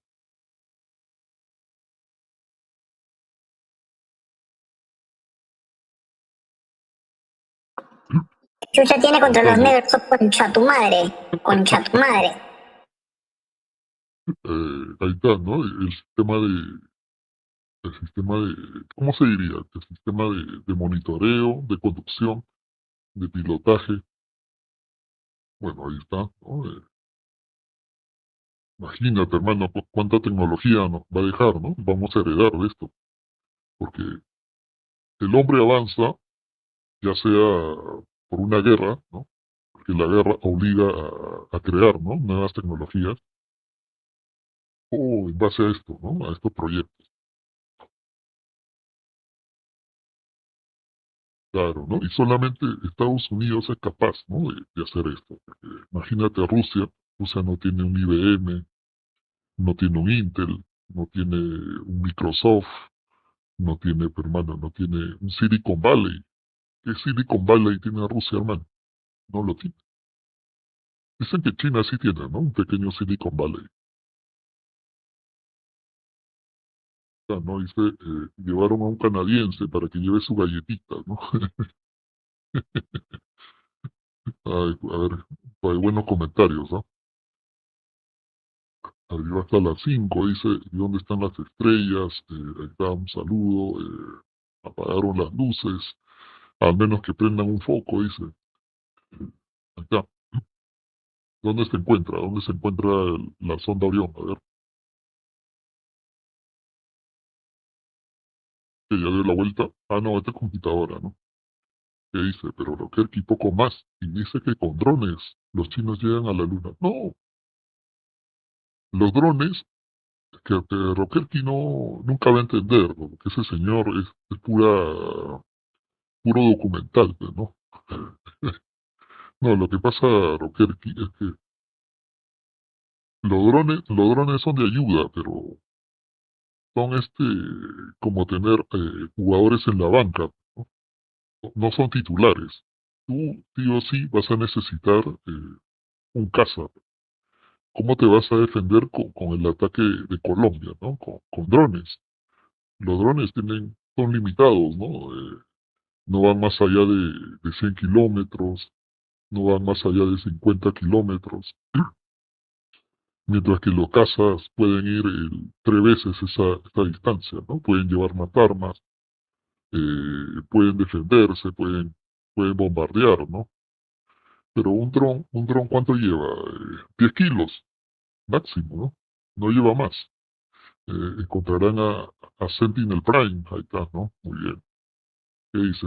El gorro del loco Vázquez está en la luna. Ah, le robaron, ¿no? El guachimán de Barturengue está cuidando en la luna. Ahí está, un saludo, señor. Probablemente está comiendo, supongo, ¿no? Está comiendo frutita, ¿no? O está comiendo verduras.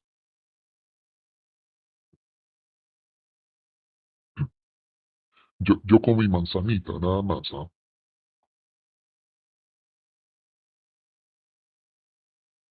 A ver. Science and engineering behind today's lunar flyby, but we also spoke to the crew about what the moon means to them and how they see its place in human history.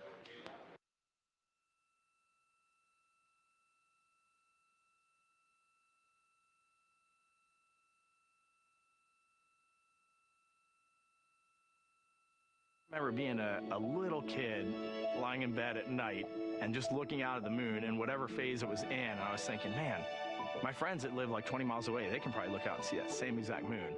And then when I was in the Navy and I would look out at the moon and I'd be halfway around the planet, and I would think, man, my brother can see that moon where he is and he's halfway around the planet from where I am. And it's a connection of life on Earth. We can all look up and see that moon. It represents Adelante, adelante, señor. history. ¿Qué It is opina a del witness viaje? plate. Everything that Bueno, después de 50 años, prácticamente hemos vuelto a la Luna.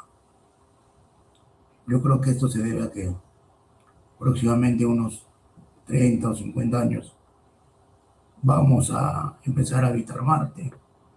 Y obviamente, ¿por qué suceden estos motivos? Porque probablemente ya se viene de verdad la presencia de los hermanos superiores. Los marcianos mete dedo, ¿no? Claro, Los mete dedo, ya. Claro, no por algo, prácticamente estamos en una guerra en el mundo, entre el Oriente y el Occidente, cosa que no ocurría hace 100 años. ¿No? Claro, ¿no? Esto estaba escrito, ¿eh? Estaba escrito. ¿No? ¿Qué le parece, señor, que esté viviendo de la historia, ¿no? Está siendo testigo de algo histórico. Claro, así como 50 años, ¿qué hubiera dicho Morosini cuando dijo del primer paso al hombre en la luna? ¿Qué hubiera dicho el viejo? Claro, Morosini, que era arequipeño, hincha de Alianza. Hincha de Alianza. Claro. Pensante, ¿eh? Claro. Es que en esa época todavía no había, o sea, la verdadera descentralización del fútbol. Pero es por otros temas, veo. Parece. Claro. Que hubiera dicho Pepe Ludmir, ¿no? Pepe Ludmir, toda esa gente, ¿no? Palo de Madelengoita, ¿no? Claro. Este San Borja no es el Sambo Guadalupe, dice. Bueno, ¿no? Estamos esperando que aparezcan. Bien podrían haberse qué raro, ¿no? Qué raro que solo 40 minutos se desaparezcan las comunicaciones. Debe haber algo ahí. Claro, tal vez hay una base también, ¿no? Ahí como la luna nunca gira, ¿no? Está escondida. Claro, quién sabe. Desde el aeropuerto internacional del planeta Tierra, quién sabe. Claro, ahí está.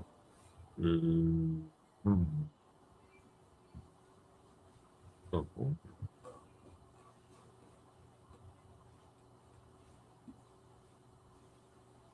Terrible, terrible, hermano. Ya están, ¿no? Todavía. Falta. ¿Qué dice? Aprovechen para meterse un polvorín también. Vamos a dejar el link para que quiera ingresar. A ver. Faltan 12 minutos. o era terrícola. ¿Qué dice? Y ahí ¿Por radio. qué tantas computadoras? Y con el primer Apolo las computadoras tenían menos potencia que un Xiaomi cochino. Hay menos, ¿ah? Estoy viendo que hay menos, a ver. ¿Ve? Chiquitín, hermano. A ver, 1, 2, 3, 4, 5, 6, 7. Ahí está, pues. En el centro de comando, obviamente, pero hay poca gente, mira. 1, 2, 3, 4, 5, 6, 7, 8 personas, nada más. Oye, parece. Ahora se mira poco, pero antes eran semejantes cajas, ¿no? Computadoras.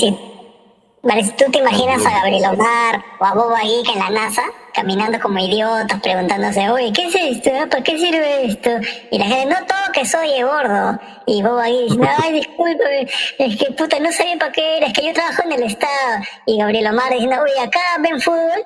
No, señora, acá trabajamos de verdad, no somos vagos, ¿no? Y a ver, ay, ¿no? Con esa cara de mongolito que tienen, ¿no?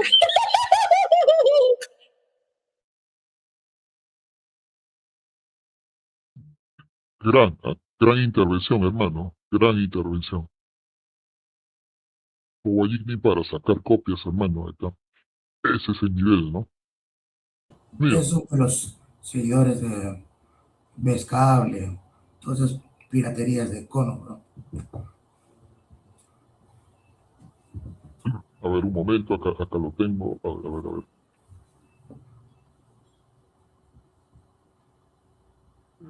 Espera un momentito, a ver. Llegamos a ver. Un momento, tengo una fotito aquí. ¿De Marte o no? Mira la diferencia, ¿no? La diferencia, cómo ha avanzado la tecnología. Esta es la cabina, ¿no? Del astronauta. Se ve todo digital, ¿no? Completamente digital. Ahora vamos a ver el tablero del Apolo, ¿no? A ver. Mira, pero hermano, todo analógico. Totalmente analógico. ¿Cuántas palancas, no? ¿Tú te imaginas qué haría ahí Boba Geek en ese puta? Todos los señores no aguantan, hermano. Tanto peso, tanto pollo gordo ahí lleno de grasa, ¿no? Imagínate qué botón apretaría Boba Geek ahí. ¿Te imaginas, puta madre? Claro, ahí Gabriel Omar estaría buscando el cash out, ¿no? Cash out. Claro, ahí estoy idiota, ¿no? Diciendo, ay, ¿para qué sirve este botón? ¡Pum! Lo eyecta, imagínate, tremendo panzón en el espacio, se infla, casi como un globo, ¿no? Un globo de helio, ¿no? ¡Hala!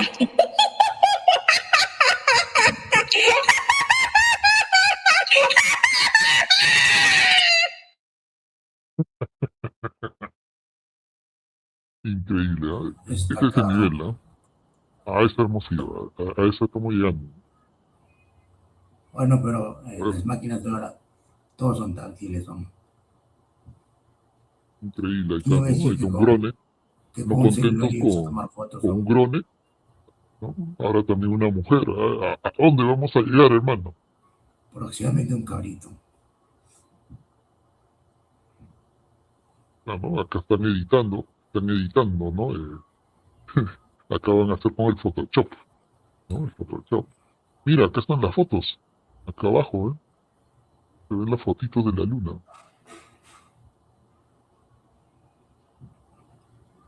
Y no te sorprendería, Varecia, que los primeros que llegan a la luna sean cabritos, ¿no? Claro, no hay que se queden, hermano. Y sería un campo de atención. Entraba manejando, dice. Yo creo que ya no vamos, señora. Ya hemos estado transmitiendo. Ya en la noche completaremos, ¿no? Ya una chiquita, ¿no? Una cortita. Muchas gracias, señor Chicho. Muchas gracias. Oye, a mí, ¿no me agradeces? No, que tú estás chambeando, ¿no? Sí, estoy chambeando. Igualmente, señor, igualmente. Muchas gracias. Gracias, te quiero mucho. Nos vamos, gracias, don Chicho. Gracias, gracias. Chao, chao, chao.